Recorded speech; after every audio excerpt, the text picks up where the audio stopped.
ನೀತಿವಂತನಿಗೆ ಸಂಭವಿಸುವ ಕಷ್ಟಗಳು ಅನೇಕ, ಒಂದಲ್ಲ ಎರಡಲ್ಲ, ಅನೇಕಂತೆ ಅನೇಕಂತೆ. ಅಬ್ರಾಹ್ಮನ ಹೆಂಡತಿ ಆ ದೇಶದ ದೊರೆ ತೆಗೆದುಕೊಂಡು ಹೋಗ್ತಾನೆ. ಅಬ್ರಾಹ್ಮನು ತನ್ನ ಹೆಂಡತಿಯನ್ನು ಕಳಿಸಿದ ನಂತರ ಅವನ ವೈಯಕ್ತಿಕ ಜೀವಿತವನ್ನ ಒಂದಾವರ್ತಿನ ಯೋಚಿಸ್ರಿ.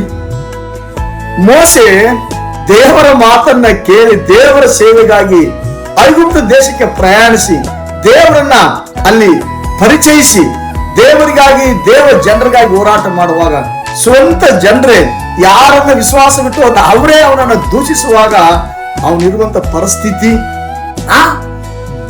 ದಾವೀದ ಮಹಾರಾಜನು ಸೌಲನಿಗೆ ವಿರೋಧವಾಗಿ ಅಥವಾ ಸೌಲನು ದಾವೀದನಿಗೆ ವಿರುದ್ಧವಾಗಿ ಹತ್ಯೆ ಮಾಡಬೇಕೆಂದು ಅವನು ಅನೇಕ ಪ್ರದೇಶಗಳನ್ನು ತಿರುಗುತ್ತಾ ದಾವೀದನನ್ನು ಹುಡುಕುತ್ತಿರುವಾಗ ದಾವೀದನ ಪರಿಸ್ಥಿತಿ ಹೀಗೆ ಹೇಳ್ಕಂತ ಹೋದ್ರೆ ಹೇಗಿರ್ತದೆ. ನೆಹೆಮಿಯ ದೇವರ ಊರಾಗಿರ್ತಕ್ಕಂಥ ಆ ಯೆರೂಸಲೇಮಿನ ಗೋಡೆಗಳನ್ನು ಕಟ್ಟುವಾಗ ಸಂಬಳಟ ಟೋಬಿಗಳು ಮಾಡ್ತಕ್ಕಂಥ ಆ ಪ್ರಯತ್ನದಲ್ಲಿ ಇರುವಾಗ ಆ ದಿಗಿಲು ಭಯ ನೆಹೆಮಿಯನಿಗೆ ಹೀಗೆ ಹೇಳ್ಕಂತ ಹೋದ್ರೆ ಹೇಗಿರ್ತದೆ.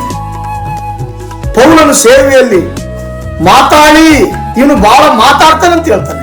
ವೈಯಕ್ತಿಕವಾಗಿ ಯೋಚಿಸ್ರಿ ಸ್ನೇಹಿತರೆ, ಇಷ್ಟೆಲ್ಲ ಯಾಕೆ? ನಮ್ಮ ಕರ್ತನಾದ ಯೇಸು ಕ್ರಿಸ್ತರ ಭೂಮಿ ಮೇಲಿದ್ದಾಗ ಸ್ವಂತ ಮನೆಯವರು ಒಡ ಹುಟ್ಟಿದವರೇ ಮನೆಯನ್ನ ಬಿಟ್ಟು ಹೋಗೋ ಅಂತ ಹೇಳ್ತಾರೆ. ಹೇಗಿರ್ತದೆ?